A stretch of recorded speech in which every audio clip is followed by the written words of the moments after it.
Une énorme météorite entre dans notre atmosphère, provoquant une explosion aux proportions catastrophiques. Toutes les formes de vie sur Terre cessent d'exister. Une gigantesque vague de feu entoure la planète à plusieurs reprises, jusqu'à ce qu'il ne reste plus que des cendres et de la poussière du paysage verdoyant. Mais ensuite, de nouveau, il y a une autre option pour le futur de notre planète. Le Soleil pourrait l'avaler. Waouh, c'est qui? Au cours de son évolution, notre étoile va continuer à croître. Je suis le seul à entendre cette voix? Jusqu'à ce qu'elle devienne si grosse qu'elle avale notre planète sans même s'en rendre compte. Mon pote, c'est ma vidéo. Je pense pas, non. Ok, je vais la partager avec toi. Mais ne nous projetons pas si loin dans le futur. Comme tu veux, mon pote. Et que penses-tu du fait que la Terre aura bientôt des anneaux? Comme Saturne? Presque. Les anneaux de Saturne sont faits de poussière et de glace.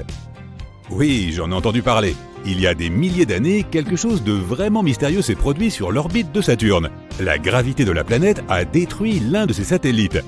Oui, Saturne est une géante gazeuse. Elle est 95 fois plus lourde que la Terre, donc sa gravité est plus forte. Elle a attiré une petite lune de son orbite vers sa surface.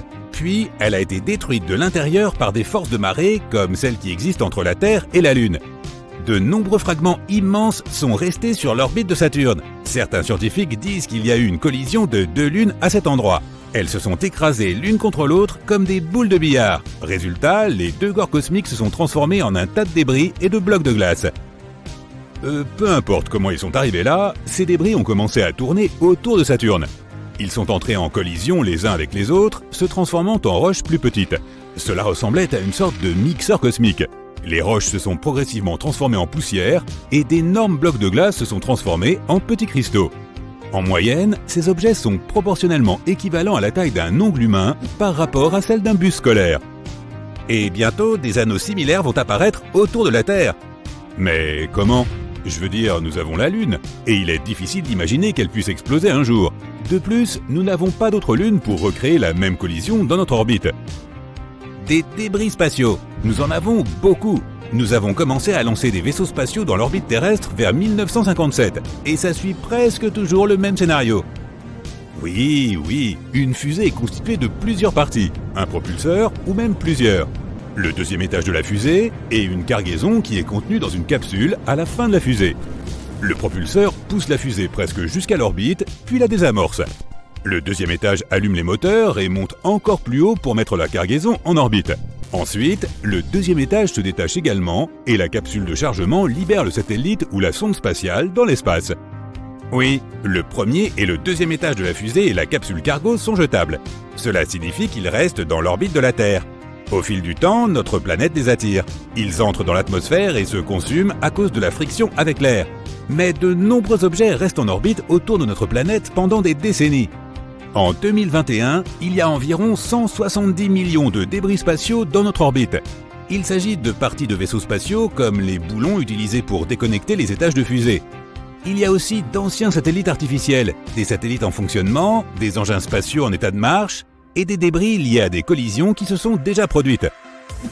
Ah, j'en ai entendu parler. En 2009, deux satellites sont entrés en collision l'un avec l'autre. Il y a eu d'autres collisions accidentelles auparavant, mais elles étaient beaucoup plus petites et entre des objets de taille différente. Oui, et ces fragments métalliques tranchants volent en orbite à une vitesse d'environ 10 km par seconde. Ils pourraient donc faire un voyage de New York à Londres en moins de 10 minutes. C'est à peu près la même vitesse que celle à laquelle volent nos fusées, et c'est environ 45 fois plus rapide que les avions commerciaux. Donc ces fragments ont beaucoup d'énergie. Lorsqu'ils entrent en collision les uns avec les autres, ils se brisent et deviennent plus petits. Tout comme les débris de Lune autour de Saturne. Exactement. Mais un tas de débris métalliques qui orbitent plus vite que la vitesse du son peuvent endommager notre vaisseau spatial, n'est-ce pas?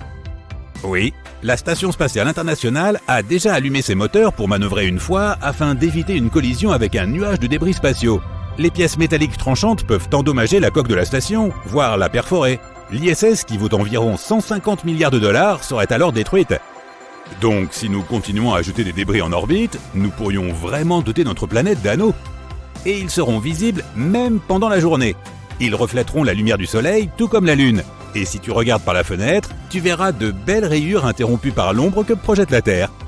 C'est une vue incroyable. Veux-tu en voir une encore plus insolite? imagine que notre Soleil augmente de 10 fois sa taille. D'abord, ce processus se produit en ce moment même. Notre étoile est une chaudière géante qui brûle de l'hydrogène. Elle se réchauffe continuellement et tous les milliards d'années, le Soleil devient 10% plus brillant et crée plus de chaleur.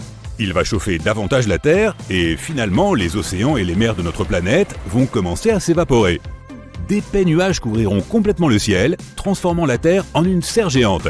Notre maison ressemblera à Vénus. On dirait que l'humanité ne pourra plus vivre sur Terre. Que ferons-nous alors ? Nous chargerons tous les humains et les animaux dans des vaisseaux spatiaux et nous irons sur Mars. À ce moment-là, le Soleil aura bien réchauffé la planète. L'eau et le dioxyde de carbone présents dans les profondeurs de la planète commenceront à s'évaporer et à créer une atmosphère. Cela provoquera un effet de serre et réchauffera suffisamment la planète pour que tu puisses porter des shorts toute l'année. Et puis nous regarderons la Terre devenir un rocher sans vie avec des nuages acides comme Vénus depuis la surface de Mars. Oui, mais dans environ 7 milliards d'années, le Soleil commencera à se dilater encore plus et deviendra une géante rouge. Dans cette phase, il deviendra 256 fois plus grand que maintenant. Il engloutira donc complètement Mercure et Vénus. Et le bord de l'étoile se trouvera juste dans l'orbite de la Terre. Donc notre planète va juste se noyer dans le plasma chaud à la surface du Soleil ? Peut-être, mais quand une étoile brûle autant de combustible, elle perd du poids. Et donc le champ gravitationnel du Soleil s'affaiblira aussi. Donc il ne gardera plus les planètes du système solaire aussi près de lui. Peut-être que l'orbite de notre planète deviendra plus grande. Et alors, la Terre deviendra la première planète proche du Soleil. Certains scientifiques pensent qu'à ce moment-là, Titan, la lune de Saturne, pourrait acquérir les conditions nécessaires pour abriter les hommes et la vie. Ensuite, le Soleil commencera à se débarrasser de ses couches supérieures, il perdra sa masse et sa gravité de façon spectaculaire. Cela plongera le système solaire dans le chaos. Certaines planètes vont entrer en collision les unes avec les autres. D'autres pourraient simplement s'envoler dans l'espace lointain et sombre. Ce serait un jeu de billard cosmique. Exactement. Et le stade final de la vie du Soleil sera une naine blanche. Alors notre étoile deviendra de la taille de la Terre. Les planètes qui ont survécu ne recevront plus assez de chaleur de la naine blanche. Et sa lumière s'estompera progressivement sur des milliards et des trillions d'années. Un autre défi qui attend la Terre dans un futur lointain est à une échelle galactique. La collision de la Voie lactée et d'Andromède. Bingo! En ce moment, la galaxie d'Andromède se déplace vers nous à 100 km par seconde. Tu pourrais faire le tour du monde à cette vitesse en seulement 6 minutes. Tu peux déjà voir les étoiles et les gaz de la galaxie d'Andromède dans le ciel nocturne à l'œil nu, à 2,5 millions d'années-lumière de la Terre. Et dans 4 milliards d'années, les galaxies commenceront le processus de fusion. Personne ne peut être sûr à 100% de ce qui arrivera à la Terre.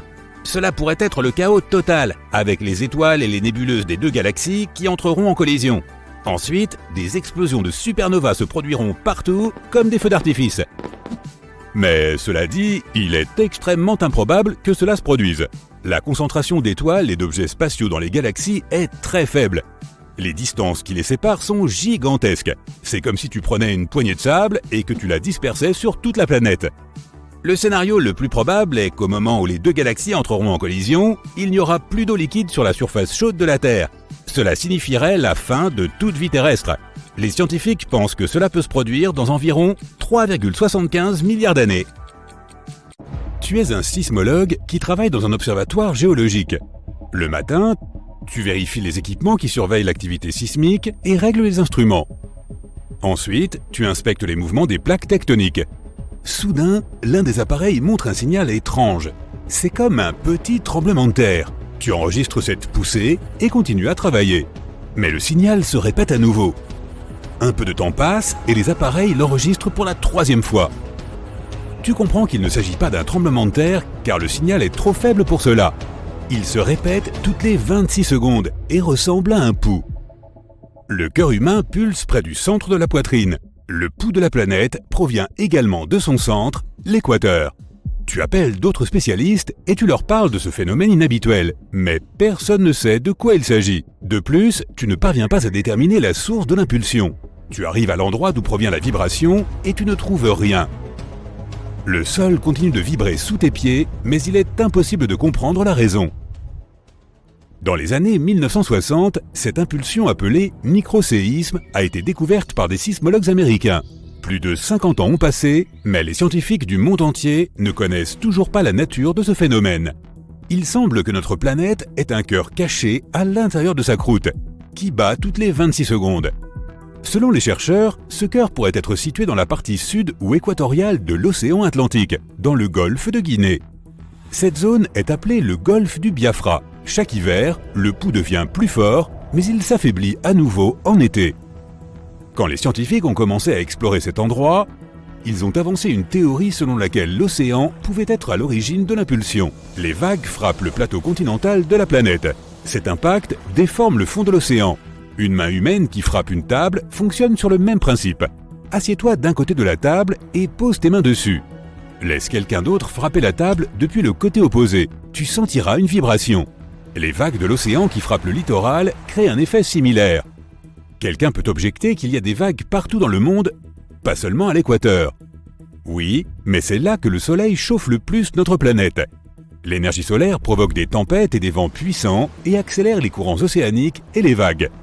De plus, en 1980, des géologues ont découvert que les tremblements de terre devenaient plus forts pendant les tempêtes. En d'autres termes, lorsque les vagues frappent le littoral avec plus de puissance.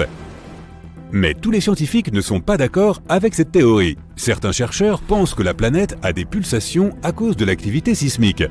Elle proviendrait d'un volcan situé sur l'une des îles du golfe du Biafra. L'endroit où l'impulsion était la plus forte est proche du volcan. Mais des analyses plus poussées ont montré que les tremblements de terre se produisaient dans toutes les parties du golfe de Guinée. C'est pourquoi les scientifiques ne peuvent toujours pas prouver aucune de ces théories. Notre planète ne pulse pas seulement de l'intérieur. La Terre est entourée d'un mince halo lumineux. Il change constamment de forme et brille de différentes couleurs. Si tu observes notre planète à l'aide d'un équipement spécial, tu verras que la Terre se trouve à l'intérieur d'une bulle qui pulse de façon irrégulière. Elle est située à une altitude de 80 à 640 km au-dessus de la surface de la Terre. Cette bulle s'appelle l'ionosphère. Il s'agit d'une couche de particules chargées qui sépare la haute atmosphère de l'espace. En d'autres termes, c'est la frontière qui sépare la région où l'on peut encore respirer et le vide complet de l'espace. La Station spatiale internationale voyage à l'intérieur de l'ionosphère. La plupart de nos satellites se déplacent également à l'intérieur des frontières de la bulle qui pulse. Ce phénomène naturel peut à la fois aider et perturber le fonctionnement des systèmes de communication et de navigation. Il aide les signaux radio et GPS à parvenir jusqu'à nos téléphones portables, mais il peut aussi interrompre la stabilité de la connexion. Tout dépend du nombre et de la densité des particules chargées. La lumière du Soleil enlève 1 ou 2 électrons au gaz qui entoure notre planète, et ils deviennent alors des particules chargées. Ces particules constituent l'ionosphère. Elles changent constamment de forme et de taille. Cela se produit parce que la planète tourne autour de son axe et que la lumière du Soleil tombe sur elle de manière irrégulière. Pendant la journée, l'ionosphère est toujours plus grande que la nuit. À cause de ce phénomène, elle palpite et bouge constamment. Cette instabilité raccourcit la durée de vie des satellites en orbite et les met souvent hors service. Les signaux radio et GPS traversent l'ionosphère et sont réfléchis par des particules chargées. Ils s'envolent ensuite vers leur destination, vers les téléphones, les navigateurs et autres appareils équipés de récepteurs GPS et radio. Notre planète ne fait pas que pulser, elle bourdonne aussi. Le bruit que la Terre produit s'appelle le hum. Oh! Il est impossible d'enregistrer ce son. Mais malgré cela, 2 à 4% des habitants de la planète l'entendent. Partout dans le monde, des gens qui ne sont connectés d'aucune façon parlent d'un bourdonnement bizarre. Il interrompt leur sommeil et les empêche de se concentrer. Ce bruit les suit partout. Peut-être que tu l'entends aussi, mais tu n'y fais pas attention. Mais une fois que tu auras détecté le hum, tu ne pourras plus le désentendre. Certains habitants d'un petit village d'Écosse décrivent ce bourdonnement comme un son épais de basse fréquence. Il existe un site internet avec une carte où des personnes du monde entier s'inscrivent et décrivent ce bruit mystérieux. Presque partout, il s'agit d'une vibration à basse fréquence à peine perceptible par l'oreille humaine. Parfois, les gens disent qu'il ressemble au bruit d'un avion qui passe au-dessus de leur tête, mais en moins bruyant. Certaines personnes le décrivent comme le bruit d'un moteur de camion en marche placé dans le jardin. C'est un bourdonnement dans la rue quand ils rentrent chez eux. Et il devient plus fort lorsqu'ils sont allongés dans leur lit. Si tu l'entends aussi, tu peux le marquer sur la carte. Il existe des documents datant du 19e siècle qui décrivent un son similaire au hum. Mais c'est dans les années 1970, en Angleterre, que les médias ont commencé à parler de ce phénomène pour la première fois. Depuis lors, de nombreuses théories ont été formulées, tant par des scientifiques que par des personnes qui tentent de capter le hum.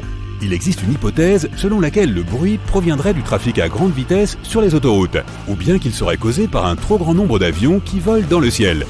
Le bourdonnement et les vibrations peuvent être produits par des stations électriques, des usines, des équipements industriels et d'énormes bouches d'aération.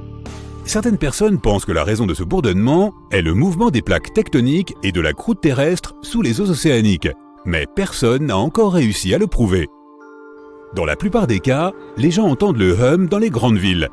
Et bien sûr, ils s'en plaignent souvent et demandent que des enquêtes soient menées. Mais toutes les tentatives pour trouver la source de ce bruit n'ont donné aucun résultat. Il est possible que 4% des gens aient une ouïe unique qui capte les ondes sonores de basse fréquence. Une théorie affirme que la source du hum est constituée de signaux radio spéciaux. Ils sont utilisés dans le monde entier pour communiquer avec les sous-marins. Ces signaux radio peuvent provoquer une réaction chez les gens. C'est comme si tu entendais un bourdonnement. Cela se produit lorsque l'énergie rayonnante entre en collision avec les tissus mous du crâne humain. Elle stimule le nerf auditif et crée une hallucination auditive. Mais la théorie la plus sympa est apparue dans la ville de Sausalito, en Californie. Beaucoup de gens là-bas entendent le hum et les biologistes pensent que les poissons pourraient en être la raison. Il y a beaucoup de poissons crapauds sur la côte ouest. Ils peuvent produire un son unique qui n'est pas audible en soi. Mais l'onde sonore provenant du poisson entre en résonance avec les bâtiments situés près de la côte. Cette résonance produit le bourdonnement. Même un seul poisson peut faire cela. Imagine ce qui se passe lorsque des milliers de ces créatures marines crient en même temps. Mais les personnes qui vivent près de la côte ne sont pas les seules à avoir des problèmes avec le bruit. Ceux qui vivent dans le centre-ville entendent aussi le bourdonnement. Et comme les ondes sonores créées par les poissons ne peuvent pas se propager aussi loin, la théorie a été rapidement réfutée. Notre planète n'est pas la seule à bourdonner. En 2020, des scientifiques ont enregistré un étrange bourdonnement sur Mars. Il s'agit d'un long bip silencieux qui se propage à la surface de la planète rouge. Parfois, il change un peu à cause des tremblements de Mars, qui sont un autre mystère. Les tremblements de terre se produisent sur notre planète en raison des mouvements des plaques tectoniques. Les tensions s'accumulent et se libèrent dans la croûte terrestre. Cela peut produire des tremblements de terre. Mais il n'y a pas de tectonique des plaques sur Mars. Donc les tremblements de Mars ne sont pas censés se produire là-bas. Alerte! Alerte! Habitants de tous les pays et de toutes les villes du monde, un astéroïde massif s'approche de la Terre. Sa vitesse est maintenant plusieurs fois supérieure à celle du son. Et chaque jour, il accélère un peu plus. Une fois qu'il sera entré dans notre système solaire, il passera devant Uranus, Saturne, Jupiter et Mars. Les champs gravitationnels de ces planètes vont également accélérer l'astéroïde. Et notre planète sera sa destination finale. La collision est inévitable. Selon les scientifiques, une météorite de la taille du Mont Everest peut détruire la planète entière. La catastrophe aura lieu dans 350 jours. C'est la panique dans les rues. Les gens construisent des bunkers et font des réserves. Des scientifiques et des astronomes du monde entier sont réunis pour trouver une solution. La seule façon d'éviter la collision est de détruire l'objet spatial. Une puissante fusée peut diviser l'astéroïde en centaines de milliers de morceaux. Dans ce cas, une pluie de météorites frappera la Terre. Mais c'est toujours mieux que la destruction complète de notre belle planète. En moins d'1 an, les gens construisent plusieurs fusées puissantes. Puis, à l'aide des meilleurs télescopes du monde, les astronomes créent un système de guidage unique. Et maintenant, il ne reste plus qu'à attendre que l'astéroïde arrive dans notre système solaire. Tout le monde commence à déménager sur un seul continent, où ont été construits des bunkers de pointe. Les dégâts causés par l'astéroïde sont impossibles à prévoir. Alors, il vaut mieux cacher les gens dans un seul et vaste endroit sûr en attendant la collision. Le moment est arrivé. L'astéroïde passe à côté d'Uranus. Sa vitesse s'augmente. Maintenant, l'objet spatial massif se déplace seulement 10 fois moins vite que la lumière. Les scientifiques lancent leurs fusées dans les airs. L'astéroïde passe devant Saturne et détruit une partie de ses anneaux. La trajectoire de l'astéroïde change. Il passe devant d'autres planètes en suivant un chemin sinueux, prend de la vitesse et se dirige maintenant vers la Terre. Les fumées laissent une longue traînée de feu derrière elles et atteignent la vitesse du son. Elles se rapprochent de l'astéroïde. Près de Mars, la collision se produit. Les fusées touchent leur cible. L'astéroïde explose et se divise en millions de particules. Tous les morceaux volent dans des directions différentes. La Terre est sauvée. À ce moment-là, les satellites de la Terre enregistrent une énorme explosion d'énergie. Une petite partie de l'astéroïde se dirige vers la Terre. Elle est minuscule, de la taille d'un grain de sable. Et maintenant, le grain de sable vole vers la Terre à une vitesse de 297 000 km par seconde, ce qui représente 99% de la vitesse de la lumière. À cette vitesse, le grain a presque le même pouvoir destructeur que l'astéroïde tout entier. Il s'approche de la Lune. Encore quelques secondes et le grain de sable frappera notre planète. Tout le monde retient son souffle. Si le grain acquiert une puissance aussi incroyable, c'est grâce aux lois de la physique. Plus la vitesse d'un objet est élevée, plus sa masse et son énergie sont importantes. Lorsque le grain de sable atteint une vitesse proche de celle de la lumière, son énergie et sa masse commencent à augmenter de façon spectaculaire. Tu ne peux même pas voir ce minuscule grain de sable, mais à l'intérieur, il a la masse d'un continent entier. Si le grain atteint la vitesse de la lumière, sa masse sera infinie, et alors un trou noir apparaîtra. Dans ce cas, toutes les choses vivantes et même inanimées de la planète disparaîtront. Les arbres, les mers et les océans, toutes les villes, les pays et les continents, l'air, le son, l'atmosphère, toute molécule de la Terre. Tout sera absorbé par l'incroyable force gravitationnelle du trou noir. Puis, lorsqu'il n'y aura plus aucune trace de notre planète, le trou s'emparera de la Lune. La force gravitationnelle grandira et absorbera d'autres planètes du système solaire. Bientôt, elle atteindra le Soleil. Notre étoile se divisera en milliers de bandes comme des spaghettis et émettra une énorme quantité d'énergie. Cela pourrait déclencher la naissance d'un deuxième trou noir, mais heureusement, le grain de sable ne se déplace que à 99% de la vitesse de la lumière, ce qui change tout. De plus, aucun objet ayant une masse ne peut réellement atteindre la vitesse de la lumière. Le grain de sable entre dans l'atmosphère de la Terre. De l'extérieur, il ressemble à un météore aveuglant qui transperce le ciel. Le grain se réchauffe, traversant les couches de l'atmosphère. Dans un rayon de 160 km autour de lui, les nuages s'évaporent. Le ciel devient limpide. Si tu le regardes au ralenti, tu peux voir que l'air est ionisé, car les molécules d'air sont divisées. Dans la nature, ce processus se produit pendant les éclairs. Notre Soleil possède également une énergie ionisante et désinfecte l'air. La météorite laisse derrière elle un trou dans la couche d'ozone. Désormais, cet endroit n'est plus protégé des radiations spatiales et des rayons ultraviolets. Le grain de sable vole directement vers le centre de l'océan austral. Le continent le plus proche de l'explosion est l'Antarctique. L'air qui l'entoure se réchauffe et se mélange à la température froide de l'océan, créant ainsi des ouragans. Dès que le grain s'approche de la surface de l'océan, l'eau commence à bouillir. La température et l'énergie du grain sont si élevées que l'eau s'évapore. Mais les molécules de vapeur sont instantanément brûlées. Des milliers de litres d'eau viennent de disparaître de la surface de la Terre. Le grain vole encore sur les premiers mètres sans toucher la surface, car l'eau s'évapore devant lui. Puis, il tombe dans l'océan et provoque une puissante explosion. Des centaines de millions de litres d'eau moussent et bouillonnent à cause de la température élevée. Dans un rayon de 160 km, l'océan est éclairé par une lumière vive. Les profondeurs de l'océan, où les rayons du soleil ne sont jamais parvenus auparavant, sont presque aussi transparentes que l'eau au fond d'une piscine. L'épave des vieux navires coulés se divise en atomes à cause de la puissante explosion. Les monstres marins inconnus et les calmars géants qui vivent dans l'obscurité ont peur de la lumière vive et s'éloignent à la nage. Puis, finalement, le grain de sable touche le fond de la mer et pénètre profondément dans la croûte terrestre. S'il atteint le noyau de la Terre, la planète explosera très probablement à cause d'une puissante libération d'énergie. Heureusement, cela ne va pas se produire. La résistance de l'océan et du sol ralentit le grain et lui retire son énergie. Elle provoque un léger déplacement des plaques tectoniques, et il y a plus à venir. D'énormes vagues se forment et se répandent dans l'océan. L'onde de choc crée d'énormes tsunamis. Imagine que tu jettes une petite pierre dans une flaque d'eau. La même chose se produit dans l'océan, mais à une bien plus grande échelle. Des vagues énormes s'approchent des villes côtières. Heureusement, les gens ont déjà été évacués, mais les dégâts causés par un grain de sable coûteront des centaines de milliards d'euros. Les maisons sont détruites, les routes sont inondées. Au bout d'un moment, il se met à pleuvoir des ouragans.